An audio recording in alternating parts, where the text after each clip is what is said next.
Today I'm going to be doing a review on the Lavera Volume Mascara. I really like that this has a really sleek, just kind of slim, shiny tube. I don't know what it is about it, but just something is attractive about the packaging. It's just really cute, and it's kind of like a thinner tube. I really like it. I've got it in the color black. It's the 01, and this is a really, really dark, just I guess perfect for me type black. The wand is pretty ordinary, nothing fancy about it, just kind of like a harder, I guess, plastic wand. And this is supposed to be a volume mascara, and I definitely think it provides volume. I did notice that it gives, at least on my lashes, it kind of wanted to clump up when I was putting it on. It definitely needs a little bit of work to kind of keep your lashes separated, but if you've got a like a spoolie or what do you call that, like I guess a lash separator when you're putting this on, it's really helpful. What I like to do is put another type of mascara on, like I was using my e.l.f. Mineral Infused Mascara. Just do one thin coat with that, and it kind of separates everything. And then go back with the Lavera mascara and kind of do one coat and then go back for a second coat. And it really does provide some really nice volume. But it is a little bit finicky with the trying to clump, at least in my lashes it was. It's supposed to be for sensitive eyes, and I didn't notice anything weird from it. But I do think that it gives full natural looking eyelashes, and I've got it on right now with the look I have on today. It says dermatologically, ophthalmologically, and nickel tested, and I will leave a link down below to their website where they've got all the information on it, as well as the Environmental Working Group's rating. There is one thing that I noticed about the rating from the Environmental Working Group on this that I thought was a little bit off.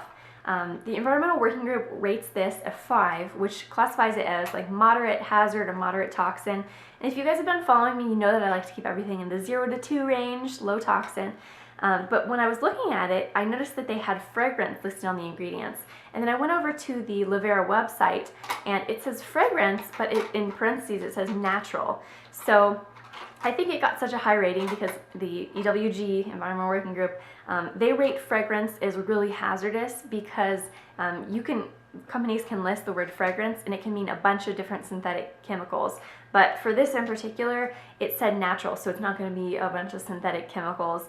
So I do believe that this should have gotten a lower rating, and it's at least quite a bit lower, if not low toxin. So that's why I've been using it, and I tried it out. I did get this in one of my natural beauty product subscription boxes.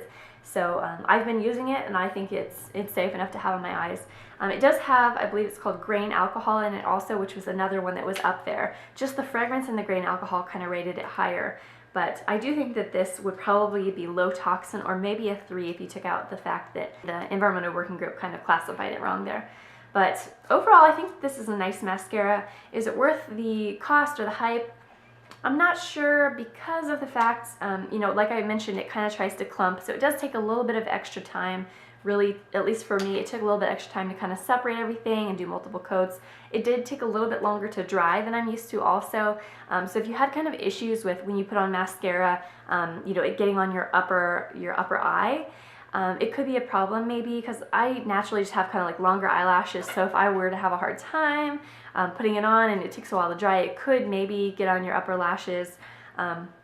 So it's not as like foolproof, I guess, but it does create a kind of nice volume effect, and I do like the ingredients more than a lot of others out there. So that's my review. I guess there's some hit and misses with the product, but I'm going to continue using it on days when I have a little bit more time and I want a little bit more volume.